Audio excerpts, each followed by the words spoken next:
At that time, our gross domestic product in 1990, even the $30 million of debt that was assumed by the government, our gross domestic product was less than $300 million. It was about 10% of our GDP. Just the assumption of green mining debt, forget the 220 million US we put in. The $30 million is equivalent to 10% of our gross domestic product. We can take the entire long-term debt of Gaisuco off the book. And we went through that last week. I showed how some of the debt, the government benefited from it, not Gaisuco. We can take the entire long-term debt of Gaisuco's book, and it will not be equivalent to 10% of gross domestic product. I know maybe these numbers, maybe at some other point, I'm hoping that the Prime Minister doesn't get his hands on these numbers, because with him, they can be magical. They can turn into magic. As he said, the production at Skeldon in their hands became magical, their defunct factory. So I just want to establish that at some point in time, we gave the bauxite industry a huge share of our economy in a long period to keep it alive. Secondly, in the past 10 years alone, we have put in electricity subsidy in the bauxite industry, $25 billion. Electricity subsidy for the communities in the last 10 years. And we are quibbling about helping Gaisuco. 10 years alone, the past 10 years, $25 billion. I'm not even calculating the full period, because this has always been but 10 years. And when we got into office, they're talking about privatization. There was a World Bank project to privatize Lin Mine, the bauxite company. And there was an Australian company called Minproc that had won the contract to prepare the company for privatization. You would see the assistance we gave throughout that period. We found that the World Bank project there.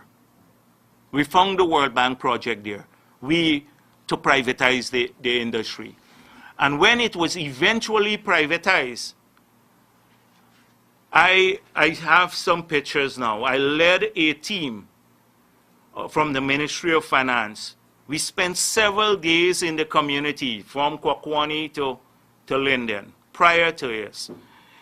We did an area development plan, which is comprehensive, how we're going to diversify the industry.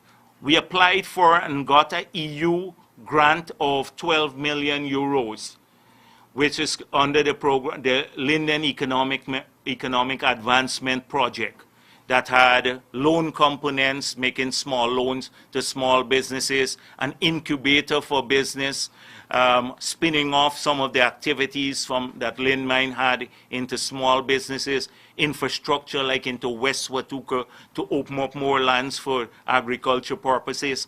All of those things were part of our economic diversification plan that we did before the privatization. We also came back and we put in the budget. That was the only region that had a special tax incentive, that if you were to invest in Region 10, you will get tax write-offs beyond what you could get by investing in other parts of the country. This is how we approached it, in a very humane manner, talking to people on the street side, in the markets, working in Victory Valley and Wisman, all these places on projects. I remember, because I did, this was personal, many of us, the staff of finance, etc. We didn't spring it on people. We opened a call center there. That call center that we opened, that was shut down under this government, 80-something persons lost their jobs. 80-something persons lost their job. Was part of our diversification activities too. So that is one. And then when the Berbice River, I remember Aroma Mining Company, when Alcoa decided to walk away. The company was 50-50 and was managed by them. We took back the company. The government didn't shut it down. We said too many people's lives depend on this. So we brought what was essentially a company off our books. We brought it back into the fold of the government because we were concerned about workers there when Alcoa decided to walk away. And I recall at that time the PNC and Mr. Lincoln Lewis and the others who have been writing, saying to the people, don't merge Bormine with AMC. That because we had black gold in the ground, the bauxite. And when the people decided to walk away, they went quiet. And we took it back and worked with it. And then 2 years about or so, 2002 I think it was, when Bormine lost its contract and the workers requested the merger, I went on the ground personally in Everton with the workers, and we sat together and worked to save the industry. And then we got Rusal to invest over $100 million, and thousands of jobs have been saved because of how we approached that. Very, very different. And all of them went quiet, the PNC and Lincoln Lewis and the unions, when the workers requested. In fact, the workers chased some of them away because they were saying, no, don't merge, that this is black gold. And so I'm telling you all of this to say we have approached these issues in a humane way. We have always worked with people, not spring things on them. The last point, so those were two issues about how we treated bauxite and diamond and LBI. The third one is about Skeldon itself. We have seen the numbers from the COI. Let me tell you, we have had under the sugar sector support program from the EU 111 million euros disbursed to Guyana. If there wasn't any sugar, there wouldn't have been that. We used a substantial part of that, and it was very pleasing to hear one of the former commissioner, the head of the European Union delegation said, we moved from project support to budget support, because only in mature countries that have strong financial systems do we move to budget support. That was under the EU. They moved to budget support. We use a lot of that money, the 111 million euros. That's billions of dollars, close to 30-something billion dollars, Guyana dollars, to support poverty-related activities. In a net sense, if we had given all of that to the sugar industry and we had taken out the loan that is on Gaisuko book for the power purchase plant, the power generating plant where they supply electricity for the national grid, you will have probably seen different dynamics in the numbers. So all of this is a red herring. We supported Skeldon. Skeldon is working, and it had some problems. It is important for the future of the industry, and we can support keep whales too. We can do it. And it will be a fraction of the cost that we have spent in other parts of in the bauxite industry and many other sectors, and that we continue to spend in the bauxite industry, in the mining communities, a small fraction of it. And by the way, we have saved over $200 million US in lower fuel prices. From 2014 to 2015, our budget for the cost of importing fuel has gone down by over 200 million US dollars, over 40 billion Guyana dollars we have saved. And had we not had that saving, you probably see the exchange rate tanking by now. But that's a huge saving there to the country.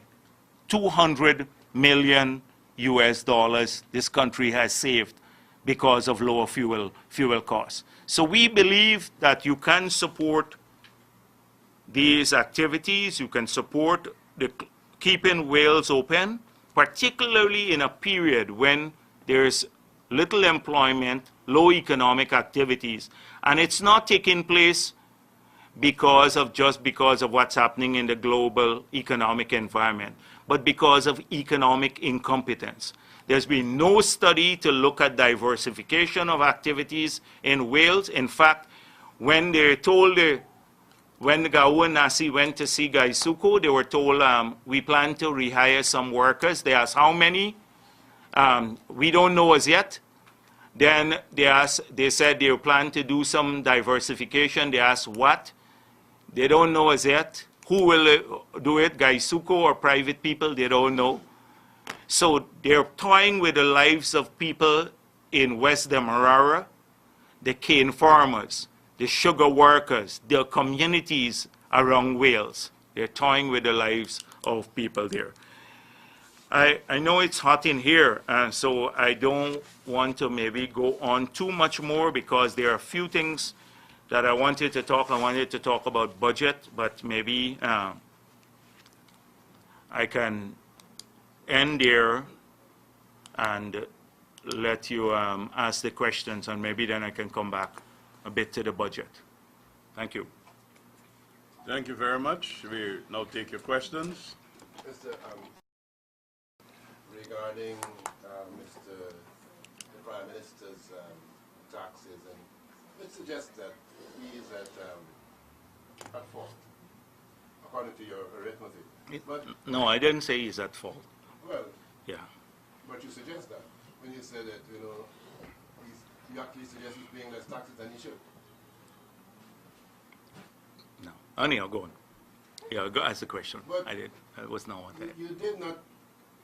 you said with certainty that other members of Parliament are at fault in the same manner. Is that the question? Yeah, you okay. Said that. Okay. Well, that suggests that it gives credence to the idea that you have had concrete information on the taxes of parliamentarians. Did you or did you not receive any information from GRA regarding the taxes of government? Yeah. If you check my budget presentation, not the budget, in Parliament, I have never on a single occasion mentioned the specific information of any member of Parliament. What I'm suggesting is that maybe they have things to hide. That is why they voted against making public the declaration. That if the president of our country says that they were earning these large sums as private citizens, then we have a duty, or they have a duty to prove, and they can prove this in this way, that they actually were earning large sums of money, and therefore the justification was a valid one. So that is what I said. The only one that I mentioned, specific, is the Prime Minister.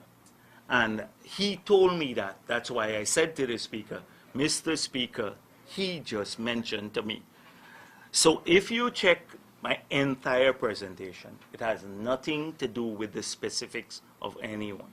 Now, I do know, on the other hand, that to the Integrity Commission, that there have been many non-submissions, because as president, the Integrity Commission, they have the law says that they should give you a report about non-submissions, not details of people's submission, but who has submitted and who has not.